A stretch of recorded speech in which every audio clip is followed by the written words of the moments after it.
On va découvrir dans cette vidéo un nouvel outil qui est le tableau des couples redox. Alors un petit rappel d'abord, donc c'est quoi un couple redox? Un couple redox, c'est un couple composé du même élément mais sous deux formes. Une première forme qui est une forme oxydée et une deuxième forme qui est une forme réduite. Alors vous avez ici en dessous un exemple de tableau redox miniature avec une forme oxydée chaque fois à gauche, la forme oxydée ici, et la forme réduite correspondante à droite. Donc par exemple, il y a un couple redox qui implique de l'argent, la forme oxydée de l'argent c'est Ag+, et la forme réduite d'argent c'est l'argent solide.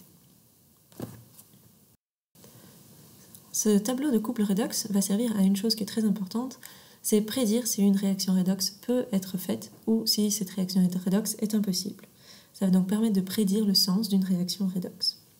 Comment on va faire pour prédire ce sens? Eh bien, on sait qu'une réaction redox ne peut avoir lieu qu'entre un fort oxydant et un fort réducteur, entre une forme oxydée puissante et une forme réduite puissante. Et donc dans ce tableau, on va se demander où se trouvent les formes qui sont puissantes.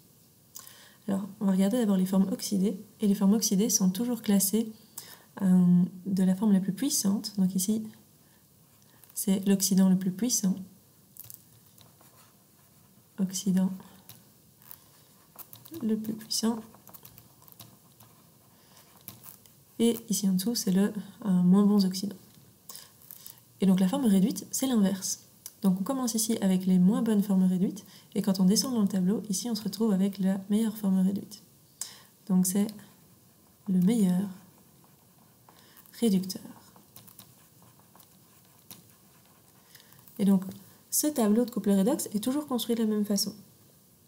On a donc ici le pouvoir oxydant qui augmente en montant, et à droite on a le pouvoir réducteur qui augmente en descendant.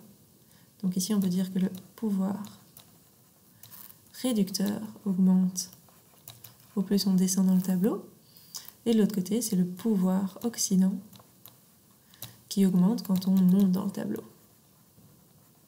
Alors je vous dis, c'est toujours construit comme ça, il faut faire attention parce que certains tableaux sont inversés.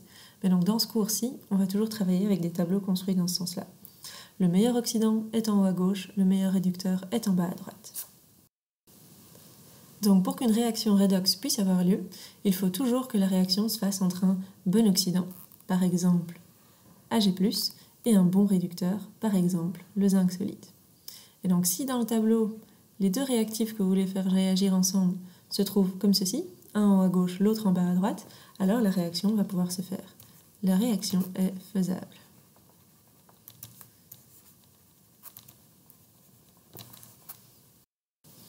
A l'inverse, si je veux faire une réaction entre le zinc de plus et l'argent solide, les réactifs sont placés différemment dans le tableau. Un réactif se trouve en bas à gauche et l'autre en haut à droite. La réaction est alors impossible. Vous avez beau mettre les deux réactifs ensemble, il ne se passera strictement rien. L'argent solide va rester solide et le zinc aqueux va rester sous forme aqueuse. Ce n'est pas indispensable que ce soit les deux extrémités du tableau qui réagissent, enfin pour que ça réagisse. Donc il peut tout à fait y avoir une réaction entre par exemple le cuivre de plus, qui est ici un bon oxydant, un peu moins bon que l'Ag+, mais c'est un bon oxydant, et le zinc solide. Donc entre ces deux-ci, comme il y a de nouveau un réactif en haut à gauche, l'autre en bas à droite, la réaction est faisable également. Je vais continuer avec un petit exercice. Alors, par exemple, petit exercice. Vous savez tous normalement que si je mets un métal, donc M, dans une solution aqueuse de HCl, il va y avoir réaction. Ça va former H2, du dihydrogène gazeux, et un sel MCl. Mais on vous dit que quand on fait réagir du cuivre, on essaie de faire réagir du cuivre solide avec HCl, il ne se passe rien, il n'y a pas de réaction. Et on vous demande pourquoi. Alors pour répondre à cette question, on va utiliser un tableau de redox, de couple redox. Et donc ici il y a un peu plus de couples que dans le tableau précédent. Et on va regarder les différents couples qui sont impliqués. Donc on retrouve notre cuivre solide ici. Et le cuivre solide, on voudrait le faire réagir avec HCl. Alors HCl n'est pas tel quel dans le tableau, mais HCl aqueux, si vous vous souvenez, donc si je mets HCl en solution aqueuse, il va se dissocier en ions. Et quels sont les ions que HCl va libérer? Du H+, et du Cl- aqueux. Et donc, avec quoi est-ce que le cuivre solide va pouvoir réagir? Soit avec H+, soit avec Cl-. Et donc, dans ce tableau, qu'est-ce que je trouve? Je trouve du H+ aqueux. Et donc, j'aimerais bien faire la réaction entre H+ aqueux et le cuivre solide. Mais qu'est-ce qu'on a dit juste avant? Quand il y a un réactif qui est donc un pas très bon oxydant qui veut réagir avec un pas très bon réducteur, donc un réactif qui est en bas à gauche du tableau avec un qui est en haut à droite, la réaction est impossible. Et donc, cette réaction-ci est effectivement impossible.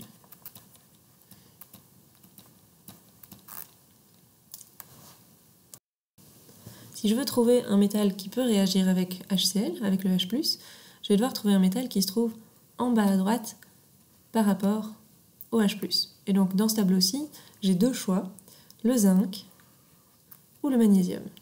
Et donc ces deux métaux pourront réagir avec H+, selon cette réaction-ci.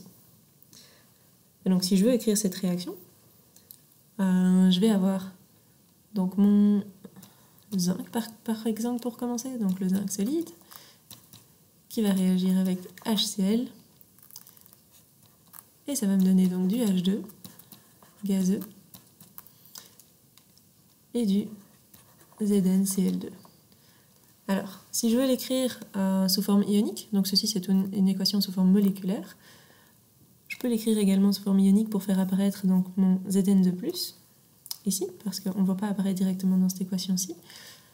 Alors si je veux l'écrire sous forme ionique, ça va me donner du zinc solide plus H+. Alors je n'écris que H+, parce que le Cl- il ne sert à rien dans cette réaction, il ne réagit pas. C'est ce qu'on appelle un ion spectateur. Et donc ça va former du H2 gazeux plus Zn2+. Alors, on n'oublie pas d'équilibrer tout ça. Donc il y a deux hydrogènes, donc il y avait deux hydrogènes ici aussi. Et donc ici, voilà mon équation ionique. C'est la même équation, sauf qu'ici j'ai écrit les ions et j'ai enlevé les ions qui ne m'intéressent pas. Deuxième possibilité, si je ne prends pas du zinc, mais si je prends du magnésium, je vais avoir le magnésium solide qui réagit avec 2H+, pour former du H2 gazeux et du magnésium aqueux. Alors je peux écrire aqueux partout, c'est bien de prendre le pli d'écrire aqueux partout, c'est pas encore une faute si vous ne l'écrivez pas. Alors je peux faire un deuxième petit exercice dans le même genre d'idée. Je peux vous demander, est-ce que on peut faire une réaction entre du cuivre de plus et de l'étain de plus, du SN de plus. Est-ce que la réaction va se faire ici?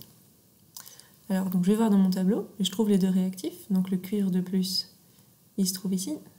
L'étain de plus, il est ici. Donc je vais comparer l'un par rapport à l'autre. J'en ai un qui est en haut à gauche, l'autre qui est en bas à droite. Donc oui, ici, la réaction va être possible.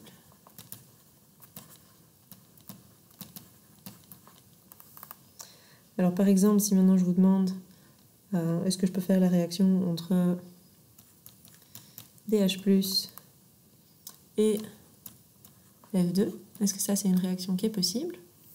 Donc pareil, je vais chercher ces différents éléments dans mon tableau. Le H+ est ici, le F2 est ici, et donc ici je vais avoir un autre cas. Qu'est-ce qui se passe? J'ai deux formes oxydées. Donc dès que j'ai deux formes oxydées, ou bien si j'ai le cas avec deux formes réduites, donc deux fois quelque chose qui est dans la même colonne, je ne pourrai jamais avoir réaction. Je ne peux pas faire réagir deux formes oxydées entre elles. Donc ici, la réaction est impossible.